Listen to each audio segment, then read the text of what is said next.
Bugungi darsimizda sizga even so'zidan turli xil holatlarda qanaqa qilib to'g'ri foydalanish mumkinligini o'rgataman. Siz uni speakingda ham, writingda ham bir xil qo'llay olishingiz mumkin, faqat to'g'ri qo'llash kerak bo'ladi. Boshladik. Birinchi, though. Though so'ziga qaraydigan bo'lsak, bu shunday bo'lsa ham, ga qaramasdan degan ma'nolarni bildiradi. Uni oldidan even qo'ysak, biz uni ma'nosini yanada kuchaytirib beradi.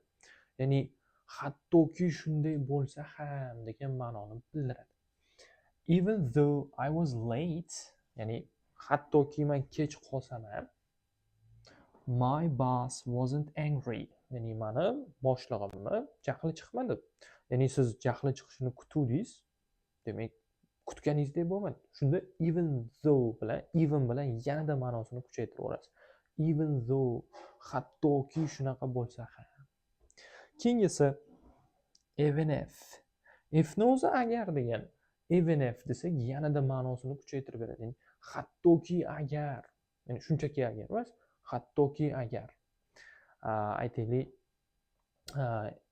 agar ertaga yomg'ir yog'sa, biz sayrga chiqamiz. Bu yerda hattoki agar yomg'ir yog'sa ham biz sayrga chiqamiz degan gapimiz to'g'ri ma'noli bo'ladi. To'g'rimi? O'shanda even if qo'yish kerak. Bu yerda boshqa misol keltirganman.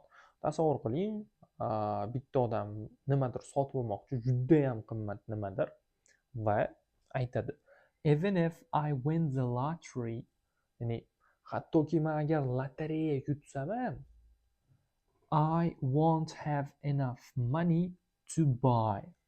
Nimadir sotib olishimga pul yetmaydi. Hattoki lotereya yutib olsam ham. Nimaligini o'zingizni gapingizni qo'yib yozib ketishingiz mumkin kommentariyada. Xo'p, mana endi when yoki after bilan ishlatsak ham bo'ladi. After dan keyin when degani qachonki degan.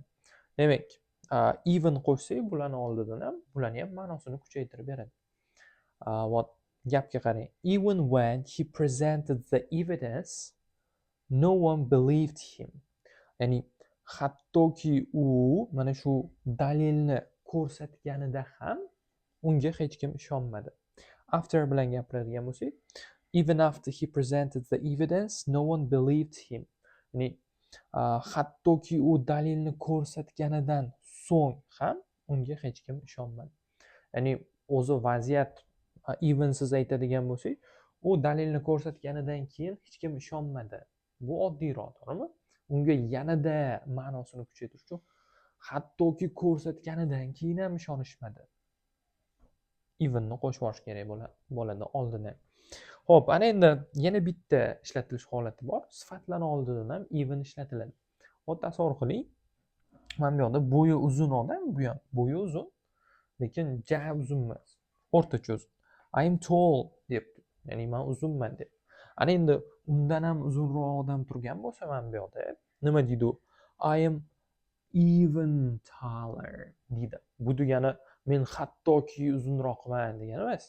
Men yanada uzunroqman degan ma'noni bildiradi. Demak, even har doim hattoki emas, demak, yanada degan ma'noni ham berishi mumkin ekan. O'rgatmoqchi bo'lganlarim shulardan iborat. Bugun siz bilan Teacher Bobur bo'ldi. Keyingi darslarimizda ko'rishguncha.